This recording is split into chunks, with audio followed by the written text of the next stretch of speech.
최근 트위터에서 새누리당의 김진태 의원이 무인기 사건이 북한 소행이 아닐 수도 있다는 가능성을 제기한 새정치연합 정청래 의원을 종북으로 지칭해서 이를 두고 두 의원 간의 트위터 설전이 벌어진 가운데 북한 국방위원회가 공식적으로 무인기가 자기들의 소행이 아니라고 부인하고 나섰습니다.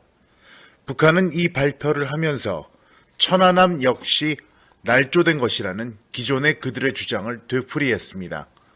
오히려 이들은 남북한 공동조사를 주장하기까지 했습니다.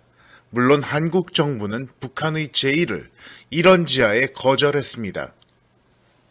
최근 딴지일보 김어준 씨가 진행하는 팟캐스트 방송에서 무인기 사건이 왜 말이 되지 않는가에 대해 집중적으로 다룬 바 있습니다.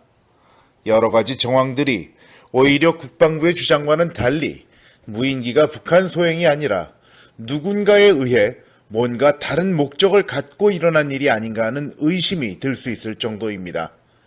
그 목적은 충분히 짐작할 수 있는 바 지방선거가 앞으로 한 달 반 남은 시점에서 이 사건의 북한 소행 여부가 한 달 정도 있어야 밝혀질 수 있다고 하니 그것은 당연히 지방선거를 앞두고 북풍을 일으키려 하는 것이란 의심은 차라리 합리적 추론에 가깝다고 볼 수 있을 것입니다. 이 사건을 통해 굳이 한 가지를 더 짚어봐야 한다면 이 사건 이후로 말이 나오고 있는 저고도 레이더의 수입 문제를 들 수 있습니다. 일단 군은 이 레이더를 10대 정도 수입한다고 합니다. 과거 무기 수입은 리베이트라는 수익을 정치권에 챙겨줬으며 이것들은 정치 자금으로 사용된 경우가 많습니다. 이 때문에 만일 레이더를 수입하면 누군가가 리베이트를 받을 수 있는지를 지켜봐야 한다는 말이 나오는 것도 무리는 아닐 것 같습니다.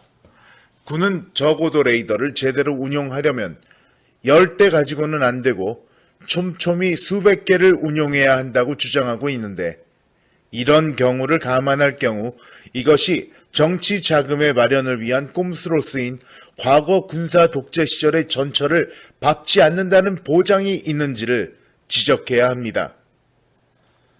문제는 어떤 일이 일어나면 거기에 대해서 합리적 의심을 갖는 것까지도 종북 프레임을 갖고 들어와 논의 자체를 막으려는 것이 먹히는 사회가 건강한 사회인가 하는 겁니다. 이것이 어느 정도 먹히고 있는 것은 공포가 먹힌다는 이야기입니다.